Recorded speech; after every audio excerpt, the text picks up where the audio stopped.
ons alledaagse lewens. Is dit wat ons doen, bring dit ons nader aan die Here. Okay, so gelukkig vandag sal julle hoor, ek het weer 'n stem, so ek dank die Here vir dit. Dit klink nou nie so asof ek hier so iets in my keel het nie. Maar ons gaan vandag bietjie aangaan met Jesus se bergpredikasie, en soos ek laasweek gesê het, dit is sy mees omvattende leerstelling wat hy vir ons in die woord gegee het. En daarso is eintlik julle, hoe meer ek hierdie ding uitpak, hoe meer besef ek moet stil staan op sekere plekke en dit gaan dalk langer as wat ek dink. Maar ons het laasweek so vlugtig gekyk, ek wil nou nie sê vlugtig nie, maar ons het na die saligspreuke gekyk. Wat is dit wat ons moet doen om ware geluk te vind? En die Here Jesus het vir ons 'n paar goed uitgelê en gesê, as julle by hierdie goeders kan kom, dan behoort julle ware vreugde te vind. Nou die volgende gedeelte gaan ons in Matteus 5 vers 13 vind. So julle kan vir my so lank so intoe gaan. Nou hierdie gedeelte is eintlik ek dink baie bekend by meeste van ons. Ek dink nie daar's iemand wat hier sit wat nog nie gehoor het wat ek nou vir ons gaan lees nie. En nou kan ek ook vir julle sê, hierdie gedeelte kan inteendeel 'n hele diens op sy eie wees, maar ek gaan dit nou nie vandag so doen nie. So as ons gaan kyk na Matteus 5 vers 13, sê hulle vir ons, julle is die sout van die aarde, maar as die sout laf geword het, waarmee sal dit gesout word? Dit deug nêrens meer voor as om buite gegooi en deur die mense vertrap te word nie. Julle is die lig van die wêreld. 'n Stad wat bo op 'n berg lê, kan nie weggesteek word nie. En 'n mens steek ook nie 'n lamp op en sit dit onder 'n maatemmer nie, maar op die staander, en dit skyn vir almal wat in die huis is. Dan laat julle lig so skyn voor die mense, dat hulle julle goeie werke kan sien en julle Vader wat in die hemele is verheerlik. Nou, julle sal vind, as dit kom by sout, veral in daai tyd, was dit nogal 'n baie kosbare mineraal gewees. Dit was nie so alom teenwoordig soos vandag nie. Ek meen, ons kan nou gou-gou Spar toe gaan, jy kan Pick n Pay toe gaan en jy kan sout kry. Ek dink meeste van ons wat hier sit, het sout in ons huise. Daai tyd was dit nie die geval gewees nie. Sout was eintlik iets wat baie waardevol was. Inteendeel het hulle partymal mense betaal met sout. En dan sal julle vind, daarso is 'n sê ding wat sê, is die man sy sout werd? Nou as jy jou sout werd was, is jy jou betaling werd. So eintlik wat die Here hier vir ons sê is, sout is nie soos wat ons dit ken nie. Sout was regtig 'n waardevolle ding gewees in daai tyd. Nou as ons in hierdie konteks gaan kyk, was daar baie gebruike vir sout, maar in hierso waar Jesus praat hy eintlik met sy disippels.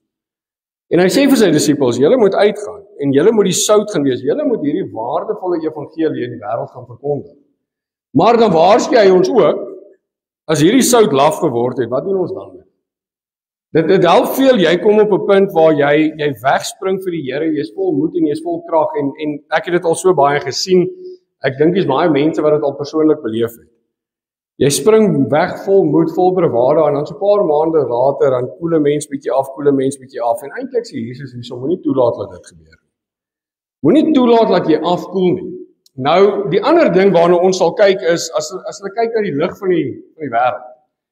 Nou weer eens, ons sit in ek dink in 'n wonderlike tyd wat ons lewe. As jy lig nodig het, sit jy net 'n skakelaar aan en daar's lig meeste van die dae. Maar in hulle tyd was dit glad nie die geval gewees nie. So hulle het met lampies gewerk en met kersse gewerk. So die tipe lig wat dit gemaak het, was eintlik nou nie so skerp soos ons lig nie. So hier sê Jesus vir hulle, julle sal eintlik weet in die konteks, as jy wil hê die hele vertrek moet lig kry, moet jy hierdie ding op 'n plek sit waar almal die lig kan sien. Nou weer eens, sê Jesus eintlik hierso vir sy disippels, julle moet julleself bietjie hoër plaas. Die mense moet julle kan sien. Julle moet eintlik uitstaan in die wêreld. Nou, ek dink baie keer wil ons as omstandighede bietjie hard raak, inteendeel wegkwy. En ons wil eintlik so half wegkruip. Jy wil nie hê die wêreld moet jou raak sien nie, want jy is nie altyd lus vir die kommentare en die negatiewe goed nie. Jesus sê eintlik hier vir ons, nee, hoor julle moet uitstaan. Julle moet dies wees na wie die mense gaan kyk. Julle moet dies wees wat hierdie mooi evangelie gaan verkondig. Nou weet julle, ons almal wat hier sit is ook disippels van Jesus. As julle dit nie geweet het nie, sê ek dit nou vir julle. So daai selfde prinsip is nog steeds van toepassing vir ons vandag. Ons is veronderstel om hierdie goeie nuus nog steeds te gaan verkondig. Ons is nog steeds veronderstel om uit te staan in hierdie donker wêreld. Julle en ek weet nie of julle besef nie, maar hierdie wêreld om ons is verskriklik vinnig besig om verskriklik donker te word.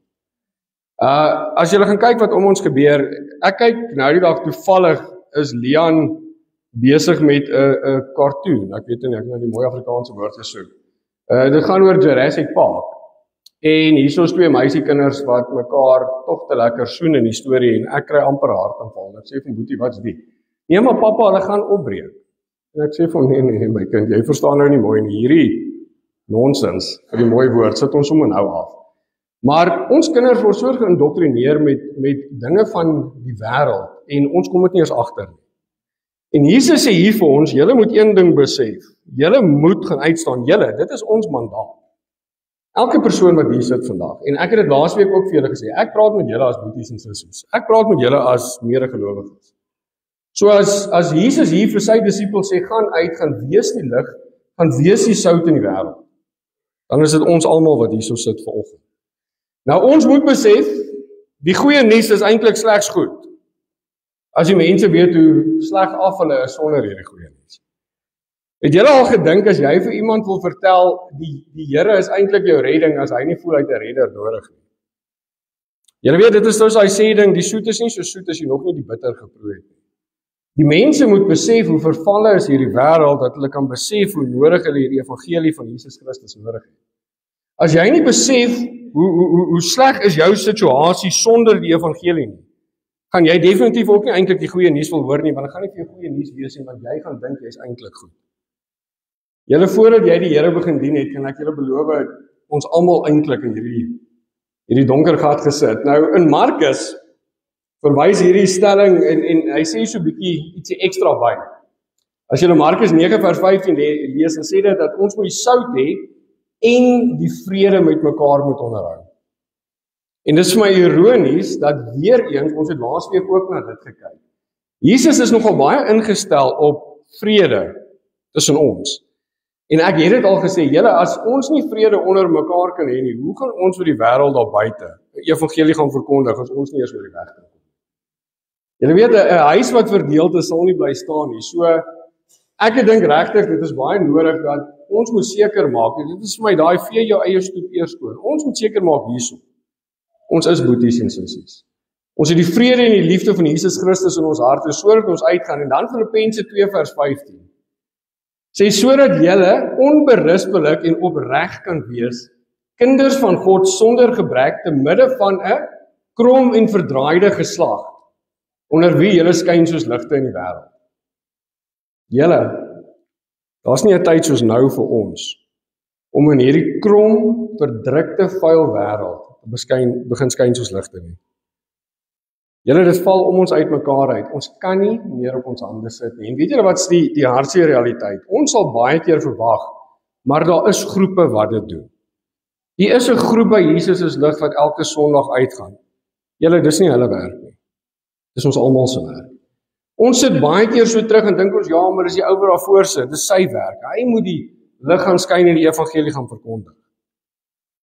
Dis elke persoon wat hierso sit se werk. Julle, as ons dit nie gaan doen nie, ek kan julle beloof, as ons nie die wêreld die waarheid gaan vertel nie, gaan hulle definitief nie die waarheid in die wêreld hoor nie. As ons nie nou al ons kinders begin beskerm en ek wil amper sê, ek wil nie eers sê 'n kokon begin toedraai nie, maar as ons nie nou ons kinders begin wys hoe vuil is hierdie wêreld nie, julle, die wêreld gaan dit nie. En ongelukkig, ek verstaan, ons stap hierso uit. Die lewe gaan aan, ons almal is môre weer terug by die werk. Julle, solank as wat jy by daai werk is, tydig en ontydig, ons moet hierdie lig laat begin skyn. Ons moet die wêreld gaan vertel. Jy weet, ons kan die wêreld slegs beïnvloed met die goedheid van God. As ons die wêreld gaan vertel van die goedheid van God. Ons kan nie terugsit en verwag die wêreld gaan iewers op 'n TV-kanaal dit sien en dan gaan hulle dit hoor en besluit, "Ai, maar hoorie, ek sien Theo dien die Here, nou wil ek hom ook dien." Hulle moet dit by Theo hoor. Hulle moet dit by Theo sien. Hulle moet dit by Theo beleef. Nou julle, my mandaat met hierdie eerste stuk gaan wees, ons moet die wêreld gaan vertel van Jesus Christus se reddende krag en hoekom hierdie kruisdood wat ons vandag gaan herdenk so kosbaar eintlik was. Ons elkeen moet die begeerte begin ontwikkel. Dat ons die Here wil verheerlik in die wêreld daar buite. Maar nou kom ons by die stukkie wat ek eintlik vandag op wil fokus, want hierdie volgende stukkie gaan vir my by die tafel ook uitkom, en dit sal ons nou sien in Matteus 5 vers 17 tot 20. So lees dit saam met my, dan gaan ek vir julle so vlugtige verduideliking hier gee, want hierdie het nou al partymal 'n bietjie argumente ontlok.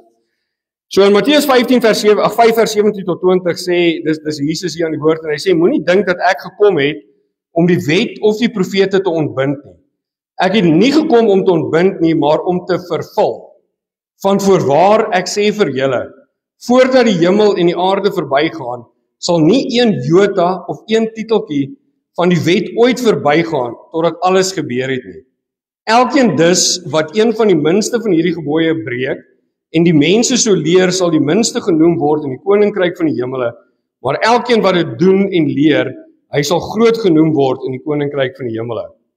Want ek sê vir julle dat, as julle geregtigheid nie oorvloediger is as die van die skrifgeleerdes en fariseërs nie, julle nooit in die koninkryk van die hemele sal ingaan. Nou, hier kan ek nie vir julle sê hoeveel argumente het ek al gehoor en beleef op, maar wat het dit nou beteken dat hierdie wet is nou tot vervulling gebring nie? Want nou is ons nie meer onder die wet nie, nou beteken die wet vir ons niks meer nie, is een groep wat dit heeltemal weggooi, en julle gaan vind ons het deesdae 'n nuwe groep wat vir een of ander rede weer onder die wet wil ingaan. Wat ook nie eintlik vir my sin maak. Maar wat dit werklik beteken het, en julle moet nou besef, hierdie was die kern van Jesus se bergpredikasie. As ons nie hierdie gedeelte mooi kan verstaan nie, dan gaan die res van hierdie bergpredikasie eintlik vir jou glad nie sin maak.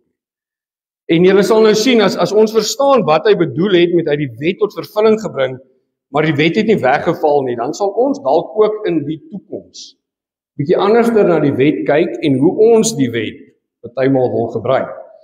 Nou hierso sê hy eerstens vir ons, hy het gekom om die wet te vervul, maar hy kanselleer hom nie. Nou as ons gaan kyk na die wet en wat die wet oorspronklik was, is dit die eerste 5 boeke van die Bybel. So dit sou nou gewees het die Torah. Nou dit is Genesis, Exodus, Levitikus, Numeri en Deuteronomium. So daai was die wette gewees. Dit was die wette wat Moses vir sy volk gegee het. Dit was reëls en regulasies waar volgens hulle moet leef. Nou ek kan vir julle sê die 12 gebooie wat ons het is hoofopskrifte. As jy verder dit gaan uitbreek, is dit oor die 600 wette. Dit was taaf. Deel van hierdie wette het ons aan 'n aparte groep wette gehad wat hulle die Levitiese wette genoem het. Nou dit was vir jou Levitiese priesters. Daar was sekere reëls en regulasies waarby hulle ook moes gehou het. So nou weer eens sê Jesus, hy het gekom, hy het die wet vervul, maar hoe kon hy dit gedoen het? Nou as ons gaan lees wat die Ou Testament gesê het, dan het die hele vervulling van die wet verwys na Jesus. Die Messias wat gekom het om die wet te kon vervul, want dit moes die perfekte mens gewees het. Nie een van ons wat hier sit, sal ooit die wet kon vervul nie. Want die eerste ding is, moet ons besef, Jesus was nie in sonde gebore, soos ons nie. En ewe skielik maak die maaklike geboorte vir ons sin. Daar was nie 'n bloedlyn vloek deur Jesus gewees, soos wat hy van Adam af gekry het nie. Jesus word skoongebore, nommer 1. Nommer 2, Jesus lewe die perfekte lewe. Jesus maak nie die foute wat ons op 'n alledaagse basis maak nie. Nou dit sê klaar vir jou die perfekte offerlam. Net hy kon dit doen. Ons kon probeer. Enige Jood kon probeer. Net Jesus kon dit doen. Nou sê dit hier vir ons. Hy was perfek om dit te onderhou, want hy was perfek in alle forme gewees. Nou die evangelie van Jesus vervang nie die Ou Testamentiese wette nie, maar dit word deur sy perfekte lewe en bediening vervul en so bring dit God se hele doel bymekaar. Nou Jesus sê self dat eendag sal alles volmaak bymekaar kom na sy dood, sy opstanding, opvaarding en laastens met sy terugkeer. Die dag wat Jesus terugkom, het hierdie hele sirkel perfek bymekaar gekom. So daar sekere dinge wat moes gebeur het. Nou julle sal vind baie van die Jode, nie baie nie, niemand hulle erken nie Jesus as die Messias wat gekom het nie. Hulle wag nog vir die Messias om te kom. Ons het gesien Jesus het gekom. Hy het alles gedoen wat hy moes doen, hy het die wet geonderhou, hy het nie een dingetjie verkeerd gesit nie. En ek gaan nou vir julle so 'n paar van hierdie wette wys. Nou kom Jesus en hy vermaan weer eens die skrifgeleerdes en die fariseërs. En die rede hoekom hy dit doen is hoe hulle die wette toegepas het. Want daai manne maak die fout wat ons baie keer doen. Hulle verdraai die skrifte net so bietjie om hulle sienswyse te pas. Hulle gebruik hier die wette partymal om die mense net te kap soos wat hulle die mense wil kap. En ek is seker daarvan, ek gaan nou eers vra dat julle hande moet opsteek nie, maar wie van ons hier het nog nooit hierdie kosbare woord van God gebruik om iemand te kap nie? Om iemand dalk seer te maak. Mense wat nie eens die Here dien nie, dan sê die Here vir ons, Here, dis nie julle plek daai nie, maar ons almal het dit al gedoen, want daar's 'n teksvers waarvan ek hou en hierdie teksvers sê dit en dit en dit en dit. En jy is so verkeerd. Nou sal julle ook sien, hierso verwys Jesus na die fariseërs en die skrifgeleerdes wat verskriklik ingestel was op hulle voorkoms en op hulle aansien. Hulle wou gesiene gewees het, want hulle was hierdie godsmense. En dit klink weer eens vir my baie soos laasweek het ons gepraat oor die lippetaal, wat die Here vir ons gesê het, julle, bedank vir julle gee my lippetaal, maar julle harte is ver van my af. Die fariseërs het presies dit gedoen. Nou sluit Jesus hierdie gedeelte af deur te wys dat God se geregtigheid kom van die binnekant af. Wat het ons laasweek geleer in die eerste gedeelte? Jy moet 'n hartsverandering ondergaan. Jy kan nie na die Here toe gaan en jou lewe vir die Here gee, maar jou hart het nie verander nie. As jy dieselfde persoon is as wat jy was voordat jy tot bekering gekom het, sê ek dit weer vir jou, dan het jy nog nie tot bekering gekom.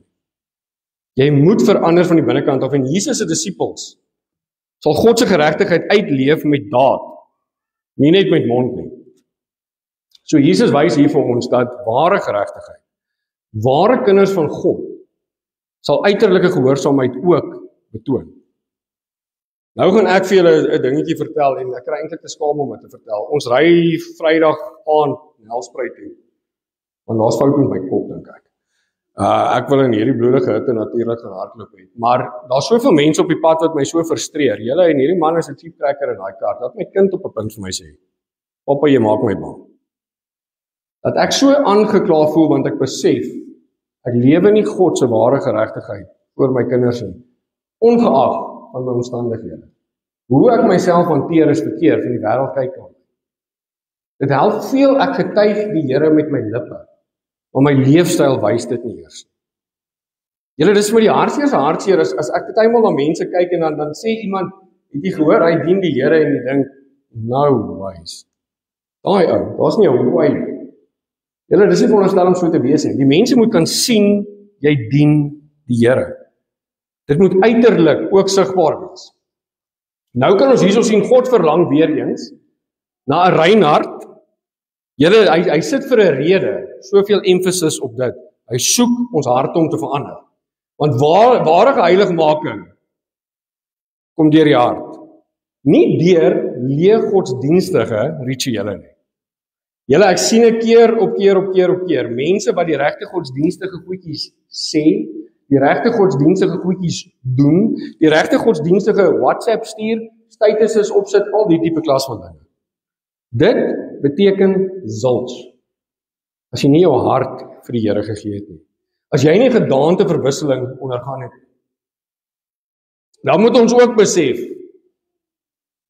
dat ons dink partymal die mense sien ons nie raak. Daar in die privaatheid waar ons agter 'n geslote deur is, of ek in my bakkie sit nie, my gesin sien my raak. Weet julle, dit is soveel erger om te dink God sien al daai goed raak. Julle weet, elke gedagte wat jy dink, sien God raak. Elke slegte ding wat deur jou kop gaan, julle, en ek meen ons doen dit almal. Dis definitief nie net ek. Nou Jesus herinner ons aan Lukas 12 vers 4 tot 5, waar hy sê, en ek sê vir julle, my vriende, moenie vrees vir die wat die liggaam doodmaak en daarna niks meer kan doen nie. Maar ek sal julle wys wie julle moet vrees. Vrees hom wat, nadat hy doodgemaak het, by magte is om jou in die hel te werp. Ja, ek sê vir julle, vrees hom. Jesus is baie duidelik hier, wat hy vir ons sê, julle, ons kan die lippetaal gee. Ons kan mekaar flous. Dis nie moeilik nie. Ons flous nie vir God nie. Weet julle, een van die kosbaarste dinge vir my is Dawid sondig. nadat hy besig was met Batseba. En julle sal hoor, hy pleit by God, hy sê nie hy het teen haar gesondig nie. Hy pleit by God en hy sê ek het teen u gesondig. Ons moet besef, as ons hierdie dinge doen, al kom ons die mense om ons te na, sondig ons teen 'n lewende God. Hy hoor alles, hy sien alles, hy beleef alles. Julle, ons kan vir hom niks wegsteek nie. So ons moet eintlik soms ophou so ingestel wees om die mense om ons te oortuig dat ons hierdie groot Christene is en hierdie kinders van die Here is. En ons moet begin kyk na hoe God werklik na ons harte kyk. Want lippetaal is leeg as God na jou hart kyk en daar's nie 'n verandering nie. Julle, ek sien dit baie. Ek het jou vergewe en dan vra jy vir daai persoon, hoe gaan dit met daai een? Dan is die laaste ding wat hulle vir jou sal sê iets goeds van daai persoon. As jy regtig iemand vergewe het, dit beteken nie noodwendig vriendskap nie, maar jy gaan definitief ook nie meer sleg praat oor daai persoon nie, gaan nie. God kyk na dit. Maar nou die volgende stukkie mag dalk so 'n paar mense omkrap, maar ek wil gou so 'n bietjie gaan kyk na Moses se wette. Want ons kan nie met Moses se wette kies waarvan ons hou en die res wegskuif nie. Nou, ek wil graag vir julle sê, steek julle hande op. Wie hier het al 'n wet gebruik wat ons in Levitikus, Deuteronomium of in Exodus kry om iemand mee te vermaan? En ek weet nie net ek nie, maar ek staan nou hier met my hand alleen, want ons doen dit. Ons gaan na hierdie wette toe, as hierdie wet my pas, en dan wil ek iemand kap met dit. Want ek hou nie van wat jy doen nie. Alhoewel Jesus baie pertinent is en hy sê, voordat jy fokus op die mense om jou, fokus eers op jouself. Maar kom ons gaan kyk gou 'n bietjie na die wette, want weet julle wat is die ironie van dit? Ons lees die hoofopskrifte van hierdie wette en ons lees wette raak waarvan ons hou, iets wat iemand een keer vir my genoem het. En ek hardloop met daai wet en ek kap almal om my. Jy weet die Bybel sê jy mag nie, die Bybel sê jy mag nie. En ek het dog, weet jy, kom ons gaan kyk so 'n bietjie hoeveel van Moses se wette was dodelik geweest. 35 tot 40 van Moses se wette lê die doodstraf op. So nou wil ek vir julle sê, as ons een van sy wette wil gaan gebruik om iemand te kap, dan moet ons al sy wette gaan gebruik, want jy kan nie kieskeurig wees nie. Ons kan nie 'n bladsy uit die Bybel uitskeer, ek hou van hierdie wet, so ek gaan nou vir Jakobus met hom kap nie.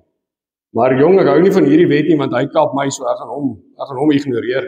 So kom ons gaan kyk so 'n bietjie na van Moses se wette. Wie hier het al God iets bo God gekies? Doodstraf. Nie een van julle wat hier sit kan vir my sê, jy het nog nooit iets bo God gekies nie. Ek het die fout gemaak om op 'n kansel te sê, ek sal nooit laat my hart loop tussen my en die Here kom nie, en die Here het my gehou by dit. Ek het al wedlope gekanselleer om hier te wees. Ek het gisterand in die donkerte met 'n seer lyf huis toe gery, want ek moet hier wees. Want ek kan nie lippetaal maak, en ek lewe nie wat ek vir die Here sê ek sal doen nie. Want ek kan nie verwag die Here moet my seën as dit is wat ek doen nie.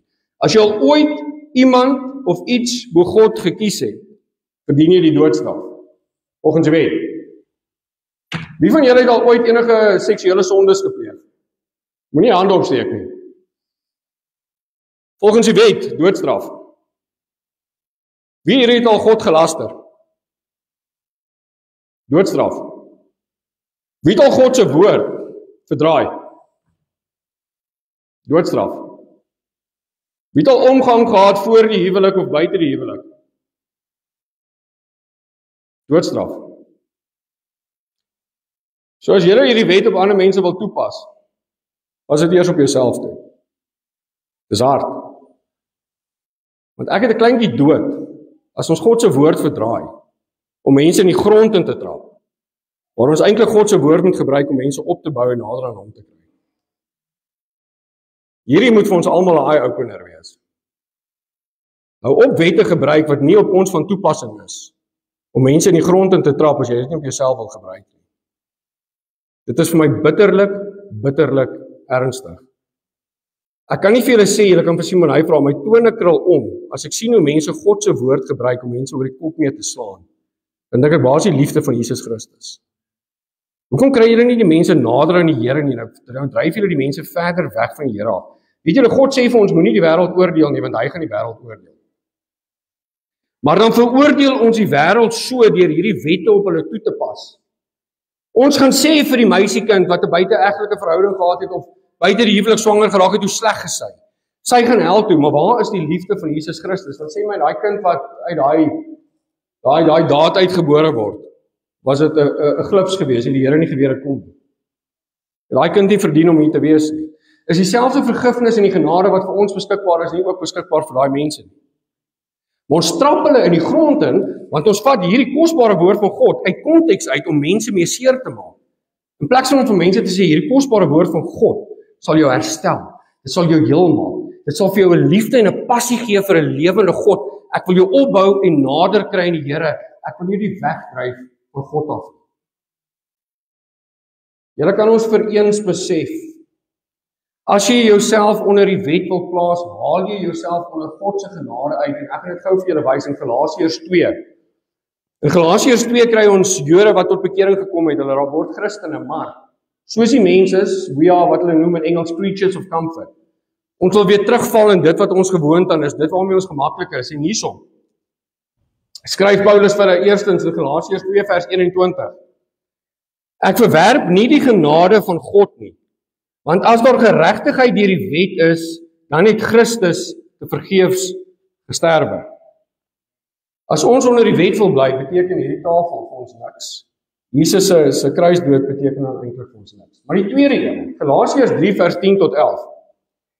Want almal wat uit werke van die wet is onder die vloek, want daar is geskrywe, vervloek is elkeen wat nie bly in alles wat geskryf is in die boek van die wet om dit te doen nie. En dat niemand deur die wet by God geregverdig word nie, is duidelik, want die regverdige sal uit die geloof lewe. Die Here kom, ek hoor hierso, dankie Here. Hy gee vir ons die genade, hy gee vir ons hierdie kosbare kruisdood om ons onder hierdie wet uit te haal. Hoekom wil ons terugneek onder hierdie wet in? Dit maak nie vir my sin nie. Ek kyk na hierdie goeie en dink aan mense. Hoe kosbaar is dit dat God homself so ontferm dat hy sê, weet julle wat? Ek gaan my seun stuur, hy gaan nie in sonde gebore word. Wonderwerk. Hy gaan die lewe wat ons veronderstel was om te lewe, maar hy gaan die dood sterf wat ons veronderstel is om te dood. God gaan al ons vyel op sy seun sit, sodat ons vrygekoop kan word van hierdie wet. Dan wil ons weer onder hierdie wet in. Die enigste ironie van dit is, sit jouself onder die wet en haal jouself onder die genade uit. Ek kan julle vandag sê, dit is baie makliker onder die genade van God, as om onder die wet te wees. Dit is nie 'n moeilike keuse nie. Maar ons moet begin agslaan op wat doen ons met die wet, want weet julle wat's amazing? Paulus skryf ook vir ons dat hierdie wet sal jou herinner hoekom ons Jesus Christus so nodig het.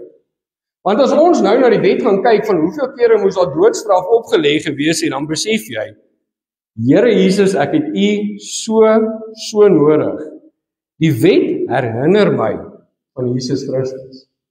Dit is eintlik so kosbaar.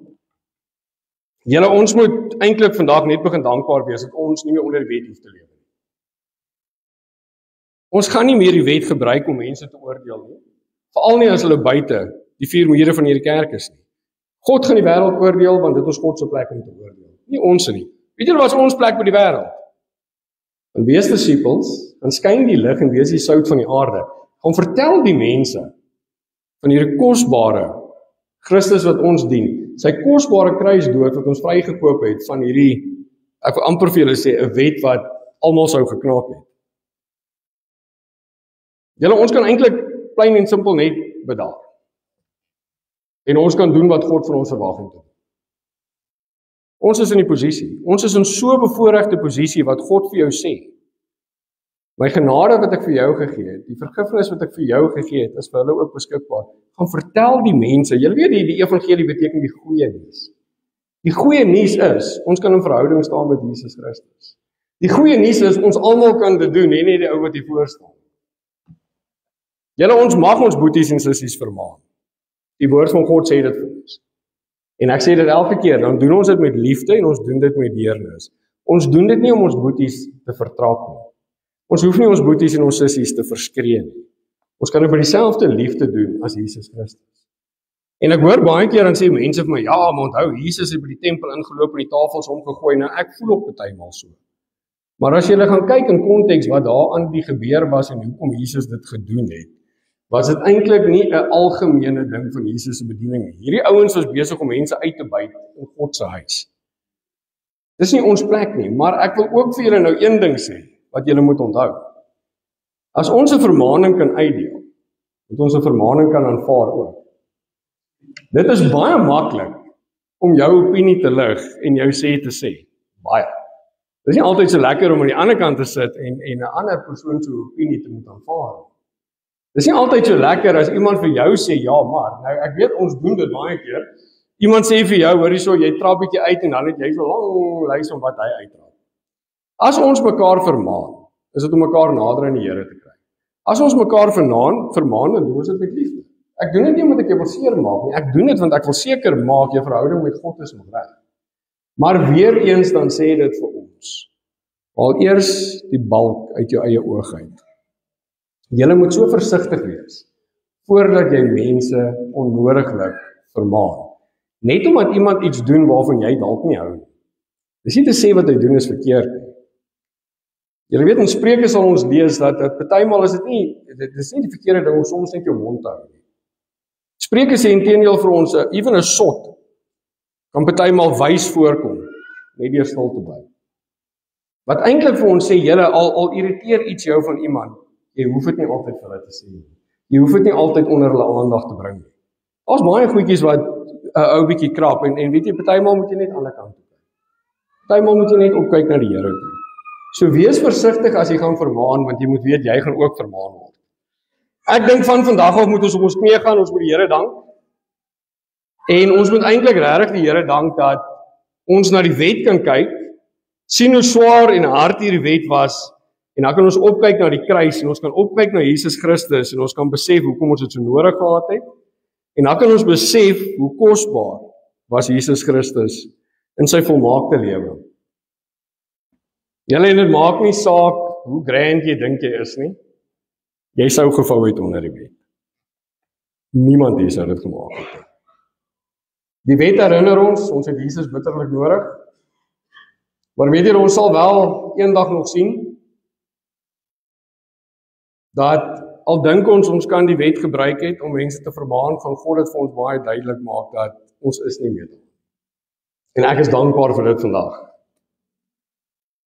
Nou, hierna gaan ek inteendeel met die bergpredikasie, en as ons nou meer tyd gehad het, dit bietjie vir julle oopbreek, en ek gaan vir julle wys dat Jesus se standaard van hierdie wet was eintlik hoër. So moenie nou dink omdat ons vrygekoop is van die wet, en ons nie meer onder die wet is, nou kan ons laks raak nie, want Jesus se standaard van hierdie wet is eintlik nog een stapie hoër. En ek gaan vir julle so vlugtige voorbeeld gee, as iemand al ooit hierso, ek het eendag gesê, ons kyk partymal, as jy nou 'n man is, na die ander geslag, en ons regverdig dit, mag, dis soos kind, jy weet, God het die dame geskape. Jesus sê vir jou, as jy nou daai vrou kry, met die verkeerde intensies, is dit net so goed, soos jy het egbreek gepleeg. So sy standaard gaan nog een stapie hoër. Ons sal volgende week by dit uitkom. So ons kan vandag weer eens sien, julle, dat God se genade is eintlik absoluut massief. En sonder hierdie genade wat die Here aan ons almal gee, was ons verdoem. Sonder die vergifnis wat God vir ons gee, was ons almal verdoem gewees. Julle, en dan sien ons ook, ons is nie in die posisie dat ons nie hierdie selfde liefde en genade aan ander mense kan betoon. Die Here sê dit vir ons, gaan wees die lig en die sout. Die wet is nie daar vir ons om ander mense se foute uit te wys nie, maar eerder net om vir ons te wys hoe kort skiet ons, hoe nodig het ons God se reddende krag gehad. En dan moet ons asseblief van vandag af ophou selektief wees wat jy van Moses se wette wil gebruik om ander mense meer te slaan oor die kop. En ek wil vir julle sê, ons moet eerder fokus op die gesonde leer van Jesus Christus.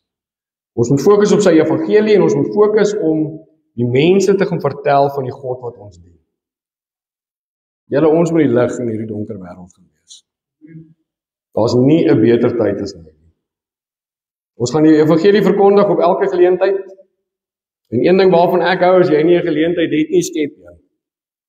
Glo my, ek probeer altyd die Here op 'n manier in 'n gesprek inbring en ek beloof julle, jy kan dit doen.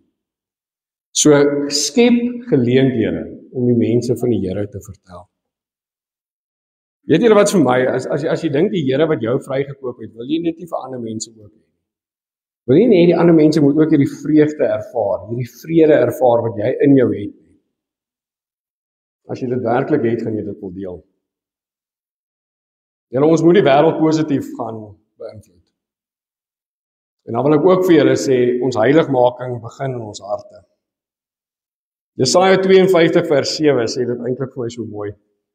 Dit sê, hoe lieflik is op die berge die voete van hom, wat die goeie boodskap bring, wat vrede laat hoor, wat goeie tyding bring, wat verlossing uitroep, wat aan Sion sê, jou God is koning.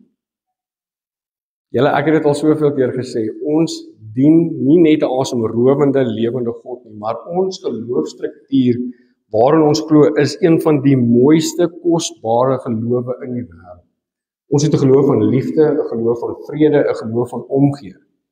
Gaan vergelyk dit bietjie met die ander daarby. Ek wil julle regtig vandag aanmoedig, gaan uit en gaan vertel die ganse wêreld. En weet julle wat vir my die hartseerste ding? Ek weet, volgende week gaan ons hier staan en as ek moet vra wie van ons het iemand gaan vertel, gaan 'n klomp mense wees wat gaan sê, ek het nie. Moet geen geleentheid laat verbygaan. Julle weet, ek het al genoem in die verlede, ek het 'n fliek gekyk, die fliek se naam is Joe Dirt. En dan sê die ouetjie altyd, sy maat altyd vir hom gesê, would you want to do that if Jesus returned? My vraag is altyd, as Jesus na jou gaan kyk en jy het nie geleenthede gebruik nie, hoe gaan jy dit aan hom verduidelik? Skaam is nie 'n opsie nie. En die woord sê vir ons kan nie onsself skaam vir die evangelie nie, want julle as God hom gaan skaam vir ons eendag, gaan dit horribaal wees. Om verkondig die evangelie tydig en ontydig. Sluit asseblief my oë. Liewe Here, ek kan nie vandag genoeg vir U dankie sê dat U ons vrygekoop het van die wet nie. Here, ek kan nie genoeg dankie sê vir U kosbare seun wat die perfekte lewe gelewe het om hierdie wet tot vervulling te kon bring nie. Here, ek kan nie vir U genoeg dankie sê vir daai horribale kruisdood wat hy moes gesterf het sodat ons nie daai dood moes deurgaan nie. Here, ek sê vir dankie vir elke boetie en sussie wat hier is vandag wat gaan uitgaan en die evangelie gaan verkondig in hierdie donker wêreld. Vir elke boetie en sussie wat die lig en die sout in hierdie wêreld sal gaan wees. Here, daar's nie vir my 'n beter tyd as nou nie.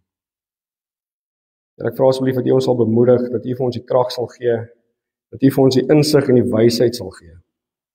Here, maar dat ons sal doen wat U verwag van ons om te doen, tydig en ontydig. Dat ons nooit onsself sal skaam vir U nie, Here, dat ons nooit enige iets of iemand bo U sal plaas nie.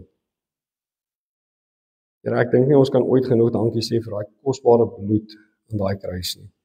Dankie vir die geleentheid wat ons het om vandag dit te herdenk, saam met boeties en sissies. Here, ek vra asseblief hou ons sterk en hou ons gefokus, dat ons altyd sal opkyk na U toe, dat ons in ons skrifte sal wees vir die regte rede om die mense na U toe te trek, liewe Here, nie mense weg te dryf nie.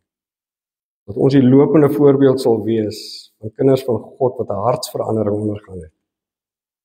Here, U is 'n groot God en ek het U lief. Ek het U lief en ek het U lief. So ek los julle vandag met die genade van die Here Jesus Christus, die liefde van God die Vader en die gemeenskap van sy Heilige Gees bly en sy met elkeen van julle. In Jesus naam, amen. Amen.